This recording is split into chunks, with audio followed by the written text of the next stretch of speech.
여러분 평안들 하셨죠? 여러분들의 기도 덕분에 기도 성지순례를 잘 은혜롭게 마치고 돌아왔습니다.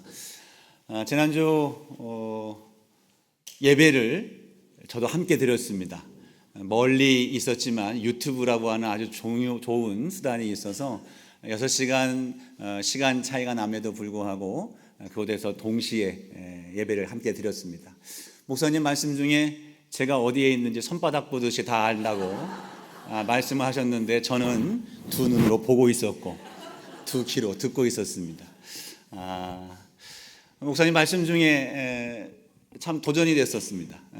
성지순례를 하고 있음에도 불구하고 또 한편 여행이라고 하는 인식 속에서 또 마음이 느슨해질 수 있는 중간 지점에서 목사님 말씀을 들으면서 그래, 내가 그리스도인이다, 내가 믿음의 사람이고 또 목사요, 목회자요, 그런 마음을 다시금 불러일으키시는 좋은 은혜로운 말씀을 들으면서 다시 한번 마음이 뜨거워짐을 느꼈고 또 성지를 밟고 나아가는 바울의 여정 속에서 내가 어떻게 또한 섬겨야 될지, 또 어떻게 목양에 남은 삶을 살아야 될지에 대한 부분들을 도전을 받고 또 다짐할 수 있는 좋은 시간이었습니다.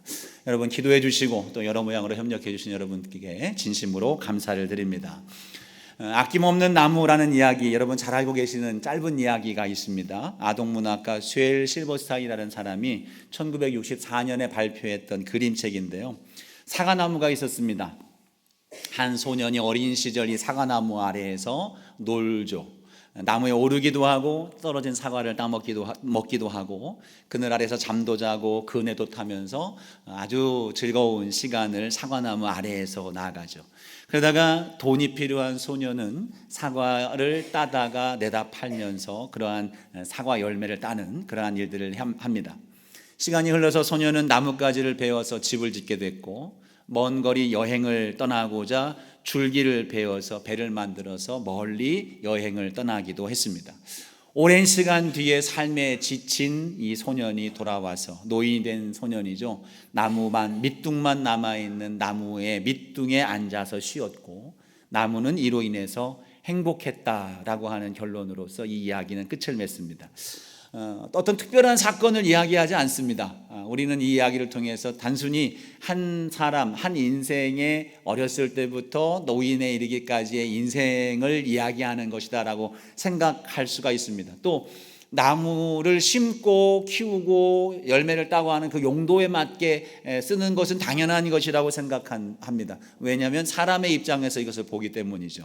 근데 나무의 입장에서 그 입장을 달리해서 이 책은 그 관점을 달리해서 우리에게 설명을 해주는 거예요. 사람의 입장이 아닌 나무의 관점으로 그 상황을 보게 되는 겁니다. 그래서 너무나도 그것이 감동이 됩니다. 나무는 그러한 소년이 자기에게 와서 노는 것을, 열매를 따가는 것을, 나뭇가지를 잘라가는 것을, 나무 줄기를 베는 것을, 그리고 심지어는 밑둥만 남은 그 밑둥 위에 걸터 앉아서 자기와 함께하고 있는 모든 순간을 나무는 행복해했다라고 하는 것을 이야기를 하고 있습니다.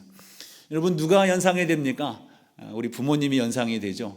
부모님 참 모든 것을 내어주는 우리의 부모님들이죠. 또 여기에 앉아있는 저와 여러분 한결같이 머릿속에 떠오른 존재가 생각이 날 겁니다. 하나님이 떠오르죠. 모든 것을 아낌없이 내어주신 예수 그리스도 독생하신 아들 예수까지 자신의 생명까지도 하나님이심에도 불구하고 내어주신 그 크신 사랑과 은혜, 우리는 말할 수 없는 그 사랑 앞에서 감사할 따름입니다. 근데 이 나무와 다른 것은 나무는 피동적인 인생을 산다는 거예요. 어쩔 수 없이 그 마음이 어떻든 간에 자기는 누군가에 의해서 그렇게 되어지는 삶을 사는 존재라고 한다면 하나님은 능동적으로 스스로 자신을 내어주시는 삶입니다. 역사를 해주시되 하나님의 뜻에 의해서 우리에게 모든 것을 내어주시는 그 주님의 사랑을 생각하면 이 사랑 그 어디에 비할 수 없는 크신 사랑임을 우리는 고백하지 않을 수가 없습니다. 이사야서 46장 3절 4절 보면 이사야서에는 그런 표현들이 참 많이 나옵니다. 우리에게 주시는 주님이 우리에 대해서 어떻게 우리를 대하시는지의 말씀이 나오고 있는데요. 이렇게 말씀을 하고 있습니다. 야곱의 집이여 이스라엘 집에 남은 모든 자여 내게 들을지어다. 배에서 태어남으로부터, 우리가 출생하는 걸 얘기합니다. 배에서 태어남으로부터 내게 안겼고 태에서 남으로부터 내게 업힌 너희여, 너희가 노년에 이르기까지 내가 그리하겠고 백발이 되기까지 내가 너희를 품을 것이라. 내가 지었은즉 내가 업을 것이요 내가 품고 구하여 내리라. 우리가 태어나는 순간부터, 물론 바울의 고백은 창세기 이전부터, 어머니의 태중 그 이전부터 우리를 아시고 우리를 사랑하셔서 우리가 태어나자마자 우리를 안고 업고 다니시는 거예요. 언제까지요? 늙어 백발이 되어서 주님 앞에 설 때까지 우리의 삶의 모든 순간 떠나지 아니하시고 우리를 안아주시고 업어주시고 구원하여 주시고 그 은혜로운 역사를 행하시겠다. 왜요? 그 주님이 우리를 지었기 때문에. 주님께서는 이사야서의 말씀에 보면 너는 내 것이라는 표현을 계속 쓰십니다. 내가 너를 지었기 때문에 너는 내 것이다. 내 아들이고 내 딸이기 때문에 내가 너희를 끝까지 책임지겠다. 예수님도 우리를 사랑하시되 끝까지 사랑하셨다. 그 은혜로운 말씀이 성경을 통해서 우리에게 전해주고 있습니다. 이것이 아버지 하나님의 마음입니다. 우리는 지금 히브리서 11장을 통해서 계속해서 히브리서 11장에서 언급되고 있는 믿음의 인물들을 통해 믿음의 삶이, 믿음으로 산다는 것이 무엇인지를 함께 나누고 있습니다. 그들의 믿음의 삶의 모습을 통해서 우리는 믿음을 따라가고 믿음의 삶을 우리도 도전을 받고 나아가는 그러한 과정 속에 있는데, 믿음의 사람들 한 명 한 명을 면면히 살펴보다 보면 어느 순간 내 마음속에, 우리 마음속에 드는 오해가 있을 수 있습니다. 야, 이거 너무 어려운 거 아니야? 너무 부담스러운데? 이 사람들이나 좀 특별한 사람들이겠지라고 생각하는 그러한 인식이 들 수 있습니다. 근데 분명한 것은 이 히브리서는 그 당시 믿음의 사람들에게 전했던 그러한 성경이고, 그 믿음의 사람들에게 우리와 똑같은 존재, 우리의 믿음의 선배들의 살아갔던 모습을 통해서 우리가 이와 같은 삶을 살아야 된다는 것을 제시해 주는 말씀, 또 다른 독특한 삶을 살아갔던 존재, 다른 존재가 아니라 우리와 똑같은 존재라는 사실을 우리에게 말씀해 주고 있는 겁니다. 우리가 믿음의 삶이 어려운 것은 믿음이라는 것을 행함이라고 오해하기 때문입니다. 믿음으로 말미암아 따라가는 우리의 삶의 자연스러운 행동들, 이것들을 우리가 믿음이라고 하는 그 행위로서 똑같이 여기기 때문에 이것을 감당하기에는 너무 어렵지 않겠나, 이러한 생각을 하는 거예요. 그래서 그러한 헌신, 그러한 수고, 그러한 고백, 이러한 것들이 내 마음속에 어렵게 느껴지고, 믿음의 길을 걸어갔던 성경 인물들이 우리와는 별도로 또 다른 그러한 독특한 사람들이라고 생각하는 그러한 마음. 그래서 우리는 믿음의 더 높은 지경에 가기에는 너무나도 미흡하여서 우리는 꿈도 꿀 수 없는 그러한 사람들이다 생각하는 것이 우리의 한편 속에 있는 마음일 수도 있습니다. 근데 성경을 읽고 묵상하면서 연구할수록 깨닫게 되는 사실은 뭐냐면, 그 어떤 성경의 인물도 다르지 않다는 거예요. 우리와 똑같았다라는 겁니다. 다르지 않고 똑같은 삶, 우리의 부족함, 여전히 부족한 모습으로 나타나고 있었다라는 거예요. 앞서 말씀드렸던 이야기처럼 우리가 관점을 조금만 달리해서 이 상황을 바라보고 믿음의 사람들의 그 인생들을 조명해 보면 전혀 의미가 달라지는 겁니다. 믿음의 삶은 어떤 것이냐? 믿음은 우리가 하나님 앞에 나아가 믿기 이전의 것들을 먼저 생각을 해야 되는 겁니다. 하나님이 우리가 믿기 이전에 이미 우리에게 은혜를 베풀어 주셨다는 사실입니다. 내가 특별해서 믿은 것도, 내가 특별해서 구원받은 것도 아니라 하나님이 우리에게 은혜를 베풀어 주셨기 때문에 미약하고 볼품없었던 우리로 하여금 위대한 삶을 살게 만들어 가시는 거예요. 이것을 기록한 것이 성경의 인물들입니다. 우리도 똑같은 길을 걸어가고 있는 것입니다. 하나님이 이미 우리에게 은혜를 베풀어 주신 거예요. 믿음이라는 과정이 이 은혜를 입기 위해서 통과해야 될 어떠한 큰 시험과 같은 어려운 여정이 아니라는 사실이에요. 오늘 8절 말씀을 보면 이렇게 말씀합니다. 믿음으로 아브라함은 부르심을 받았을 때에 순종하여 장래의 유업으로 받을 땅에 나아갈새 갈 바를 알지 못하고 나아갔으며, 우리는 여기서 먼저 충격적인 사실에 도달하게 됩니다. 아브라함에게 임하신 하나님이 이 아브라함에게 무모한 도전을 요구하시는 거예요. 너의 집 아비 집을 떠나라, 그리고 내가 명하는 땅으로 가라.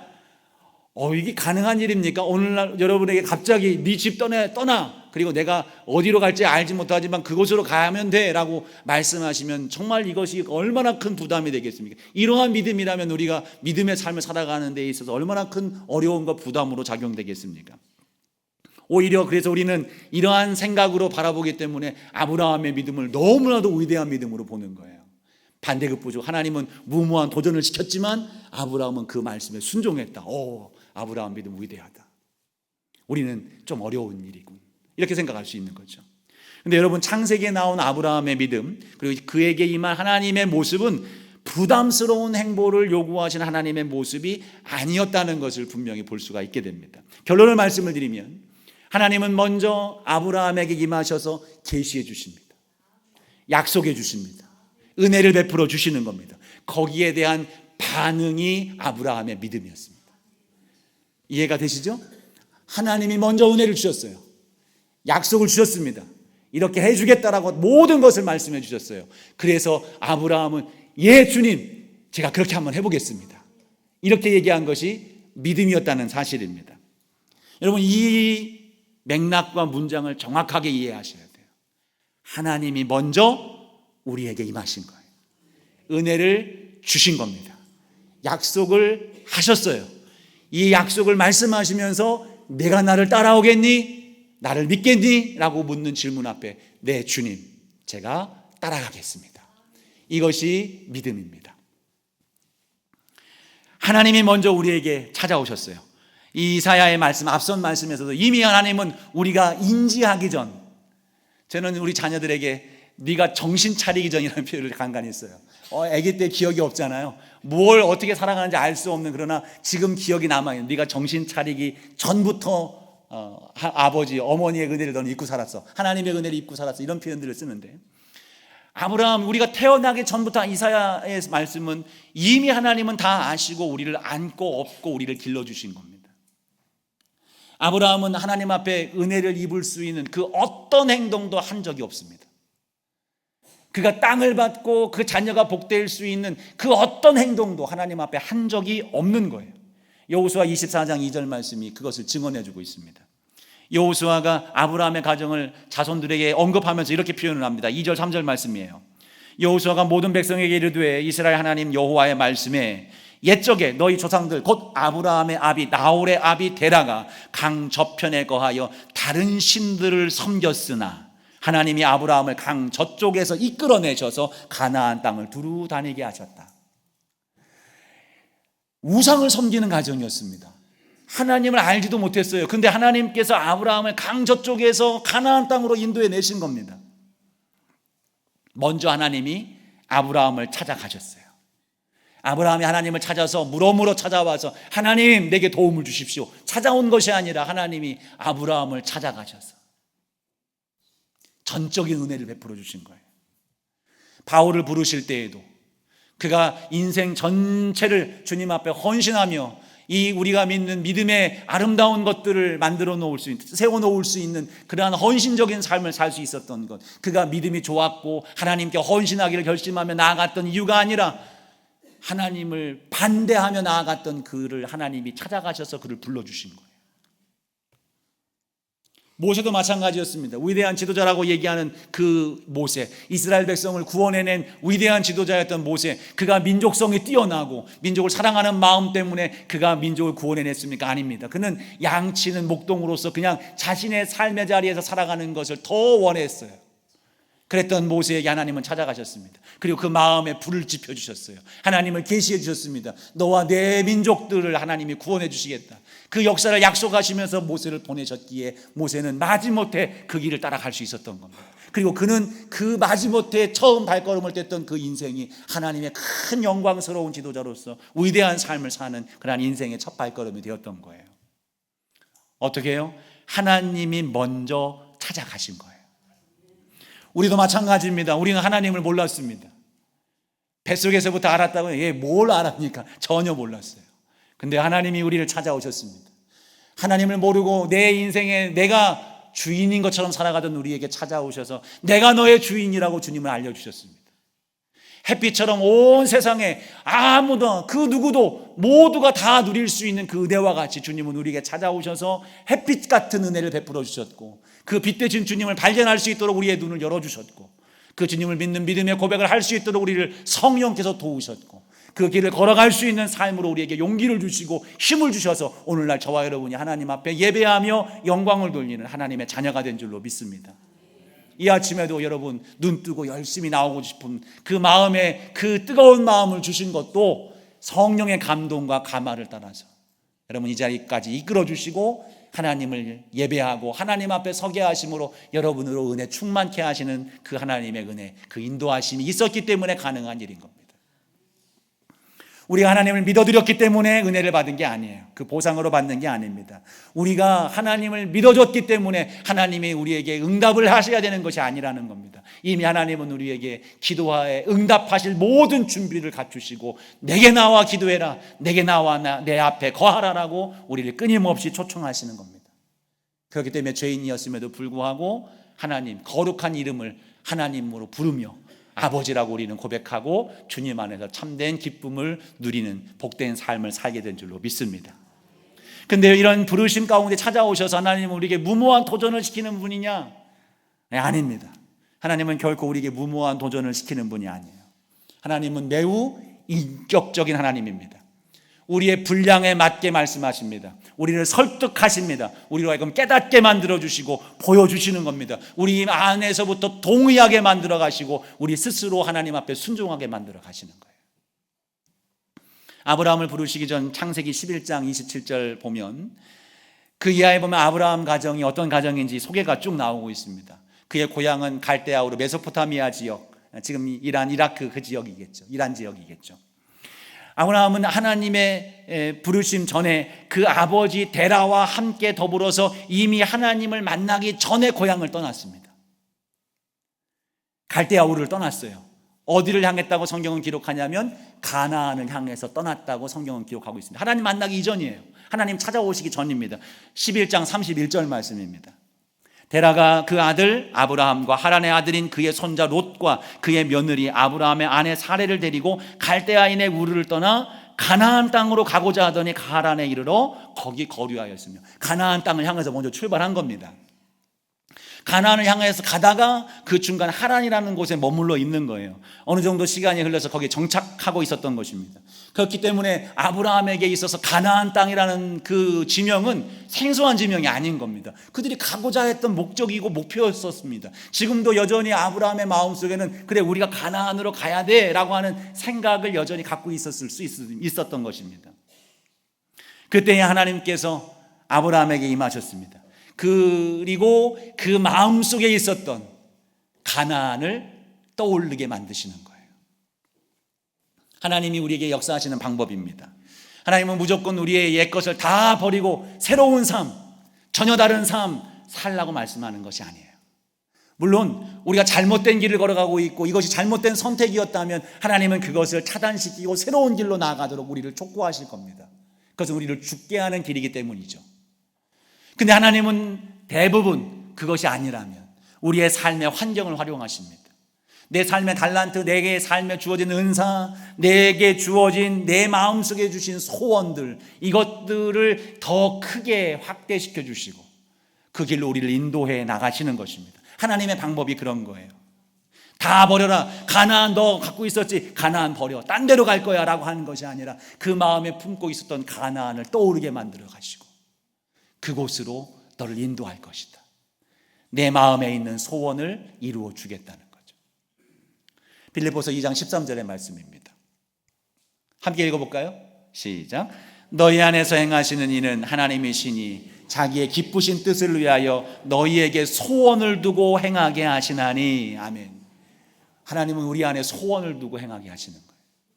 우리 마음의 원함을 요구하시는 겁니다. 하나님의 방법은 그렇습니다. 하나님은 우리를 억지로 어거지로 끌고 가는 것이 아니라 우리 안에 소원을 두시고 주님의 뜻과 우리의 마음을 맞춰주시는 거예요. 그 마음이 맞았을 때 우리로 하여금 스스로 주님 자발적으로 주 앞에 나갈 수 있도록 하나님은 우리를 인도해 나가십니다. 오늘도 여러분 마음속에 주신 하나님의 소원들이 있을 거예요. 그 소원을 주님께 맡기고 주님의 인도하심을 따라 나아가겠다라고 하는 그 간절한 마음을 오늘 여러분에게 주시는 줄로 믿습니다. 그것을 따라서 주님 앞에 나아가도록 우리를 촉구하시는 겁니다. 그렇게 초청해 나가시는 겁니다. 그리고 무작정 가라고 하십니까? 그냥 대뜸 내 소원을 뜨겁게 해서 가라 라고 무책임하게 가시는 것이 아닙니다. 하나님은 약속을 주시는 거예요. 약속 매우 중요합니다. 아브라함에게 하나님은 약속을 하는데 이것은 무엇입니까? 너를 아브라함을 부르실 때 강압적으로 억지로 가게 한 것이 아니라는 것을 또 한 번 얘기해 주고 있는 거예요. 창세기 12장 1절부터 3절까지의 말씀을 보면 이렇게 말씀을 합니다. 여호와께서 아브라함에게 이르시되 너는 너의 고향과 친척과 아버지의 집을 떠나 내가 내게 보여줄 땅으로 가라. 내가 너로 큰 민족을 이루고 내게 복을 주어 내 이름을 창대하게 하리니 너는 복이 될지라. 너를 축복하는 자에게는 내가 복을 내리고 너를 저주하는 자에게는 내가 저주하리니 땅의 모든 족속이 너로 말미암아 복을 얻을 것이라. 하나님이 아브라함에게 주신 거예요. 네가 이 길로 떠나나가면 이와 같은 복을 주겠다라고 약속을 하셨기에 아브라함은 그 길을 떠날 수가 있었던 거예요. 땅을 주겠다, 소유를 말씀하시는 겁니다. 자녀를 복되게 하겠다. 사례는 이미 나이 들어서 아이를 낳을 수 없는 상황이었습니다. 아브라함 역시 70이 넘은 상황이어서 자녀를 주신다고 하는, 그것도 번성하게 하셔서 큰 민족을 이루어 주시겠다고 말씀하는 거예요. 대적으로부터 보호해 주시겠다는 겁니다. 너를 저주하는 자는 하나님이 저주해 주시겠다는 거예요. 적극적으로 개입해 주시겠다는 겁니다. 그 너에게 복이 되게 하셔서 하나님의 복이 너를 통해서 온 민족들에게 흘러가게 만들어주는 영향력 있는 존재가 되게 만들어주겠다. 오늘 본문 말씀을 보십시오. 8절 말씀을 보니까 이렇게 얘기를 해요. 믿음으로 장래 유업으로 받을 땅에 나아갈세. 약속을 받은 겁니다. 약속하신 주님을 믿음으로 나아가게 된 거예요. 11절 말씀도 믿음으로 사라도 단산했지만 약속하신 이를 믿으신, 그 약속을 신실하게 이행해 주시는 하나님이심을 믿은 거예요. 자, 지금 기억하실 것은 무엇입니까? 약속. 우리의 믿음 이전에 하나님은 약속을 주신 거예요. 우리의 은혜를 베풀어 주신 겁니다. 다 해결해 주신 거예요. 다 전제를 해 주셨습니다. 그것을 주실 텐데 내가 내게 나올 수 있겠느냐? 네, 제가 가겠습니다. 여러분 할만하시지 않습니까? 이전까지 아브라함 생각하면 다 포기하고 갔어야 되는데 아니었어요. 하나님이 다 약속해 주시고 다 이루어 주시겠다고 약속하신 그 앞에 주님, 제가 그 은혜를 받기를 원합니다. 주님, 제가 그 은혜를 누리기를 원합니다. 고백하며 그 인도하심 앞에 참여한 것이 아브라함의 믿음이었다는 거예요. 그렇다면 우리의 믿음 어렵습니까? 네, 쉽습니다. 이미 주님이 다 약속하신 거예요. 그 결과 12절이죠. 이러므로 죽은 자와 같은 한 사람으로 말미암아 하늘의 허다한 별과 또 해변의 무수한 모래와 같이 많은 후손이 생육하였느니라. 약속이 성취가 된 겁니다. 여러분, 막혔던 문이 열렸습니다. 무에서 유가 있게 만들어주신 하나님의 놀라운 역사를 그 아브라함은 믿음의 고백 그 한 반응을 통해서 은혜를 받게 된 겁니다. 아브라함의 믿음은 위대한 것이 아니었어요. 하나님이 이미 주신 찾아오신 계시 그리고 약속, 그 은혜, 그 앞에 주님, 제가 그렇게 되기를 원합니다. 이것이 믿음인 거예요. 주님은 오늘 저와 여러분에게도 똑같은 말씀을 하시는 겁니다. 내게 나와라. 내게 나오면 막힌 것이 열릴 것이다. 내게 나오면 너의 소유가 늘어날 것이다. 내게 나오면 너의 자녀가 복될 것이다. 내게 나오면 너의 삶이 영향력 있는 복이 될 것이다. 내가 믿느냐? 이렇게 되길 원하느냐? 라고 묻는 질문에 여러분, 아멘, 제가 원합니다. 이것이 믿음인 거예요. 근데 아브라함의 믿음이 단번에 이루어졌을까요? 그게 위대한 믿음을 말하는 거예요. 그렇지 않습니다. 우리의 연약했던 것들과 똑같이 그는 시험 앞에서 끊임없이 넘어지고 잘못된 길을 선택하는 상황들이 생겼습니다. 그럼에도 불구하고 그 과정은 아브라함의 믿음을 견고하게 만들어 갔습니다. 아브라함이 가나안에 정착했죠? 그 이후에 그 땅에 기근이 심하게 들었습니다. 근데 이 기근이 심하게 들어서 아브라함은 이집트로 잠시 피난하러 내려가는 상황에 생겼습니다. 근데 그 불가피하게 내려가야 되는 그 상황에서 아브라함의 태도와 행동이 매우 실망스러운 행동을 합니다. 그것은 자기 아내 사라에게 한 말과 행동 때문이었습니다. 창세기 12장 11절 말씀 보세요. 세 번역으로 보면 더 막 실감이 됩니다. 이렇게 얘기를 하고 있어요. 세 번역으로 보세요. 여보, 나는 당신이 얼마나 아름다운 여인, 아리따운 여인인가를 잘 알고 있어. 이집트 사람들이 당신을 보고서 당신이 내 아내라는 것을 알면 나는 죽이고 당신은 살릴 것이요. 그러니까 당신은 나의 누이라고 하시오. 그렇게 하여야 내가 당신 덕분에 대접을 잘 받고 또 당신 덕분에 이 목숨도 부지할 수 있을 거예요. 이런 남자랑 살고 싶습니까? 아주 세상적인 얘기로는 죄송합니다. 찌질한 그죠? 그런 사람이에요. 혹시 있을 수도 있죠. 여러분 잘 살펴야 됩니다. 여러분 위해서 기도해 주시기 바라요. 아브라함은 불안한 겁니다. 사실 이 시대는 민족 그 자기의 부족이 다 전멸될 수도 있는 상황에 이를 수도 있는 위험성이 분명히 있습니다. 근데 남자라면 그죠? 지켜줘야 될 것이 아내 아니겠습니까? 자기는 살고 아내는 죽음의 길로 몰아내겠다는 겁니다. 이러한 모습, 아내에게 행한 잘못된 행동, 이것이 문제가 아니라 그 이전에 아브라함과 함께 하시는 하나님을 그는 그 순간 떠올리지 못하고 있는 거예요. 앞서 12장 처음 약속을 다시 한번 상기해 보십시오. 하나님께서는 너를 저주하는 자에게는 하나님이 저주하시겠다. 너를 지켜주시겠다는 거예요. 이 약속이 있음에도 불구하고 그의 땅, 그의 소유, 그의 자녀들에게 대해서는 마음을 갖고 기쁨으로 내려왔지만 그러나 그 사실에 대해서는 그는 신뢰하지 못하고 있는 불신앙적인 모습이 그 가운데 나타나고 있는 겁니다. 그런데 결과는 어떻습니까? 그렇게 정말 했어요. 아내를 이집트의 바로 왕에게 내보냈습니다. 그런데 하나님이 그 가정을 지켜주셨어요. 그 가정을 지켜주시고 바로로 하여금 하나님의 사람이라는 것을 깨닫게 만들어주셨습니다. 그래서 사라를 다시 돌아오게 만들고 아브라함의 가정을 견고하게 지켜내셨습니다. 약속을 이행하신 거예요. 아브라함의 믿음이 매우 부족하고 윤리적으로도 떨어진 사람이었고 죄라고 하면 죄인 그 모습 속에서도 하나님은 그를 사랑으로 지켜내시는 겁니다. 무엇 때문에요? 약속 때문에 그렇습니다. 아브라함은 그 약속을 믿고 따라온 그 처음 출발을 하나님은 그에게 그런 은혜를 베푸시도록 그렇게 행하시는 은혜가 되었던 것입니다. 여러분 이러한 상황에서 우리는 큰 위로를 받습니다.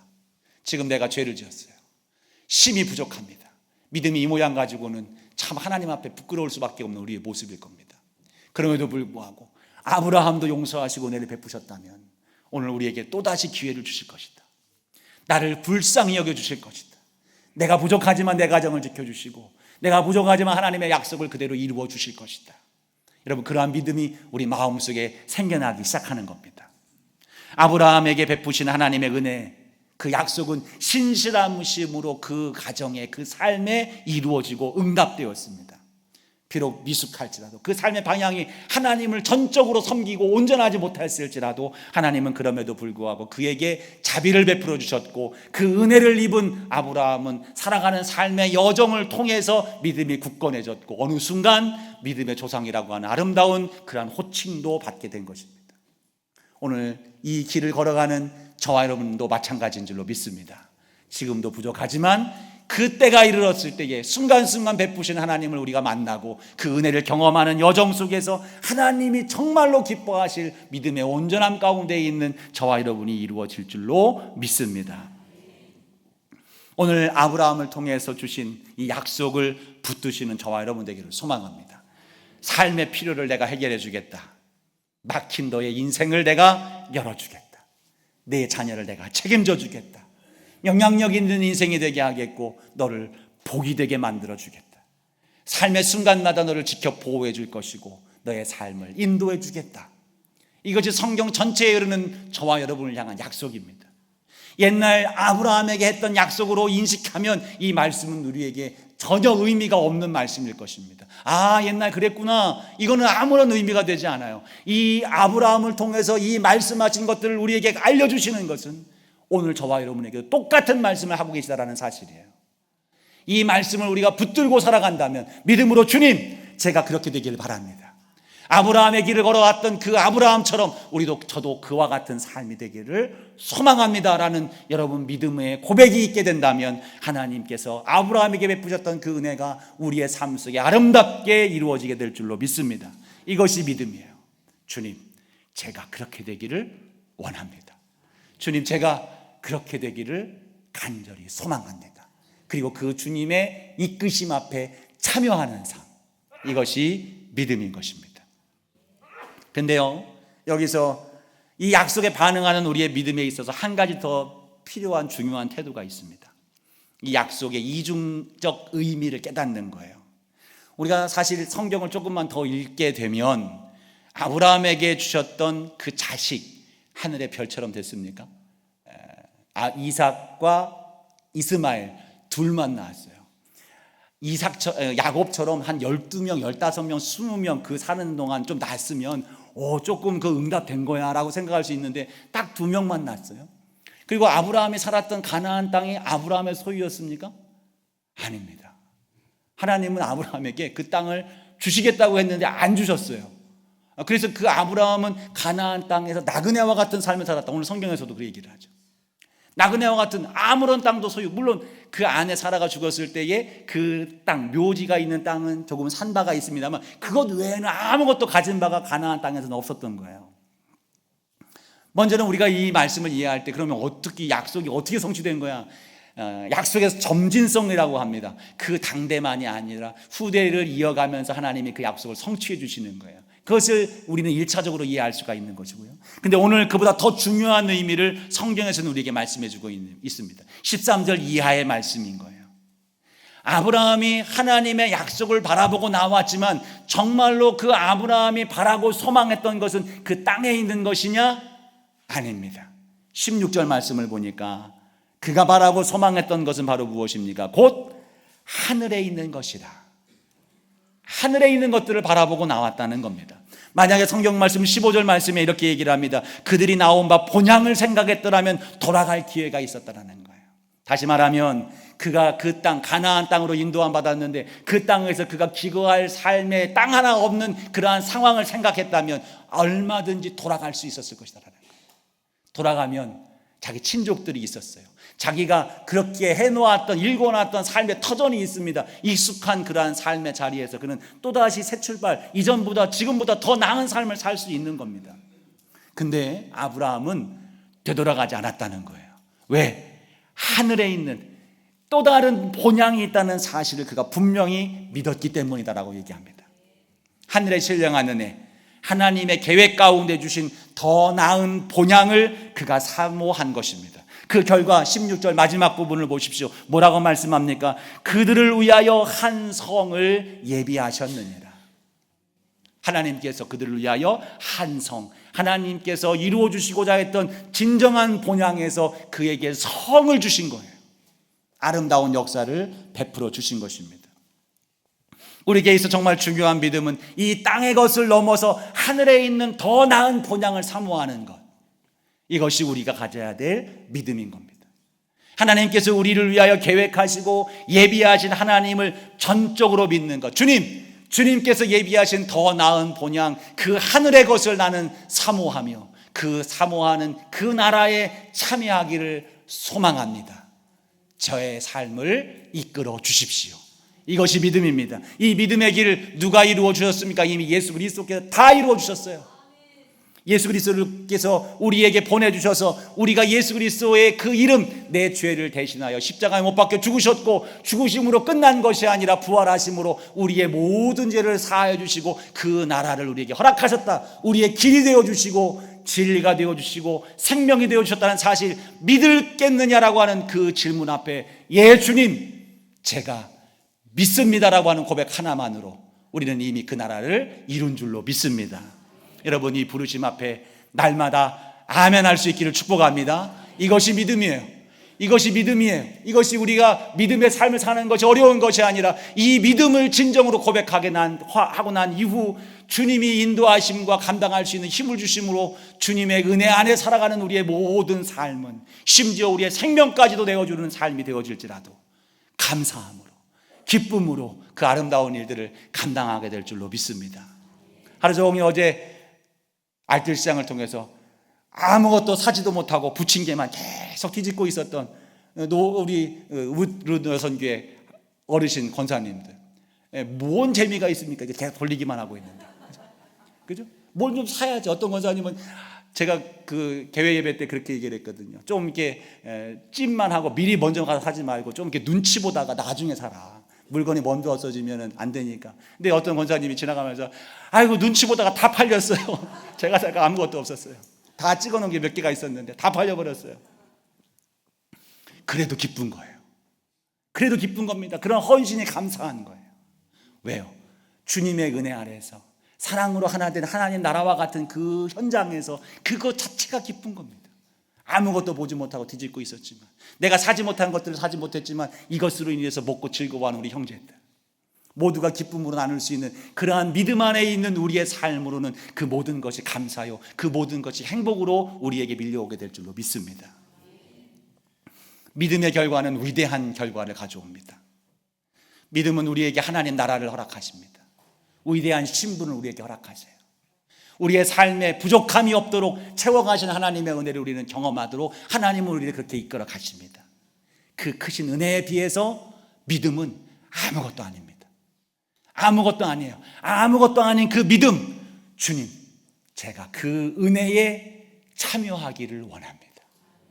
주님, 그 약속, 내게 주신 약속으로 내가 붙듭니다 라고 고백하는 그 자체가 믿음이고, 그 믿음을 따라서 우리는 순종할 수 있게 되고 주님과 동행하는 삶이 되어지는 것이고, 어려움 여정 속에서도 지금을 인내할 수 있는 은혜로 우리를 이끌어가게 될 줄로 믿습니다.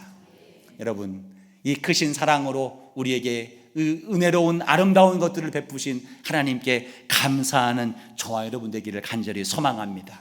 그 크신 사랑, 그 크신 은혜 베푸신 주님 앞에 감사하며 다시 한번 아침에 일어날 때마다 주님의 은혜가 내게 임했음을 감사하며 주님의 은혜 앞에 참여하는 나로 인해서 그 길을 다시 한번 결단하고 한 걸음 한 걸음 주님과 동행하며 나아갈 수 있는 저와 여러분, 주님 제가 믿습니다. 주님 제가 바랍니다. 주님 제가 원합니다 하며 주님 나를 인도해 주십시오 기도하며 늘 승리하며 나아갈 수 있는 저와 여러분 모두가 되시기를 예수님 이름으로 축원합니다. 기도하겠습니다. 주님, 값없이 예수 그리스도를 허락하셔서 아무것도 아닌 믿음을 고백함으로 구원하여 주시고 하나님 자녀 삼아 주심을 진실로 감사합니다. 믿음을 따라 살아가는 삶이 되게 도와주시고 바라고 소망하고 주님의 인도하심 앞에 참여하는 믿음의 삶이 되도록 우리를 인도하여 주시옵소서. 예수님 이름으로 기도하옵나이다. 아멘.